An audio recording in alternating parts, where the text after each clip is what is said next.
তোমার মায়ের দিক থেকে তোমার মায়ের মৃত্যুর পরে মায়ের সখী, মায়ের বান্ধবী যারা ছিল, বলে তাদের খোঁজ খবর, তাদের সব কিছু তোমরা আগে নাও। তাহলে তাহলে পিতার মাতার তাদের সাহায্য সহযোগিতা করা হবে। সুবহানাল্লাহ করে যাবে। তাহলে এক নম্বর হলো দুআয়ে মাগফিরাত, দুই নম্বর হলো ইহসানে সওয়াবে তাআত, তিন নম্বর ইকরামে আহবাবে ও আহলে করাবাত।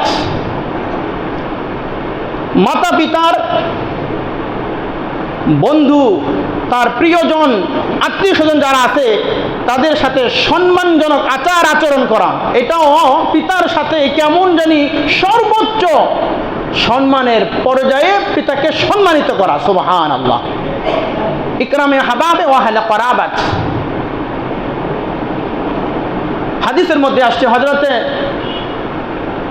বারা ইবনে আযিব রাদিয়াল্লাহু তাআলা আনহু, কোন কোন বর্ণনায় অন্য সাহাবীর কথা আসছে, আল্লাহ রাসূল বলেন ইন্না আবাররাল বিররি আইয়াসিলার রাজুলু আহলা উদ্দি আবিহি।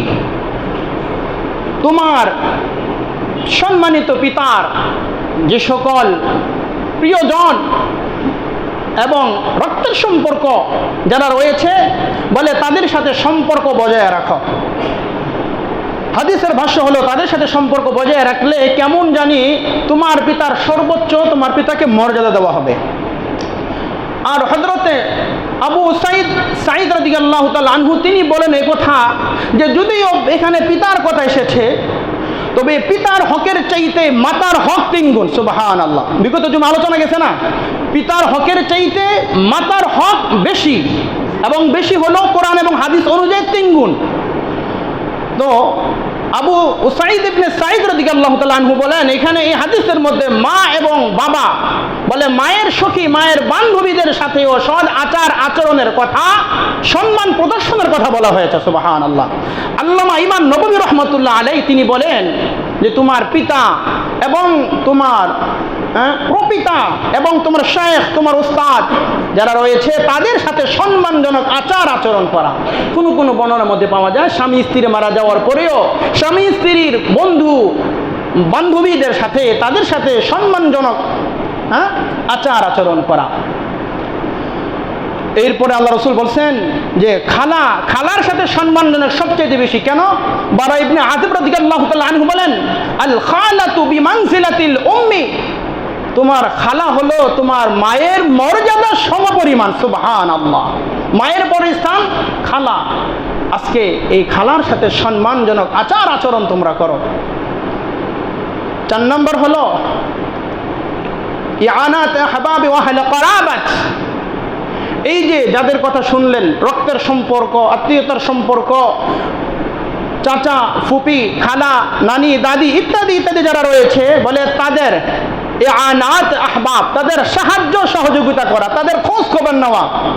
পিতা চলে গেছে, পিতা থাকা অবস্থায় চাচার সাথে ভালো সম্পর্ক ছিল, ফুপির সাথে ভালো সম্পর্ক ছিল। মা চলে গিয়েছেন, মা থাকা অবস্থায় খালার সাথে ভালো আচার আচরণ ছিল, তার খোঁজ খবর নিতাম, তাদের সব কিছু দেখাশোনা করতাম।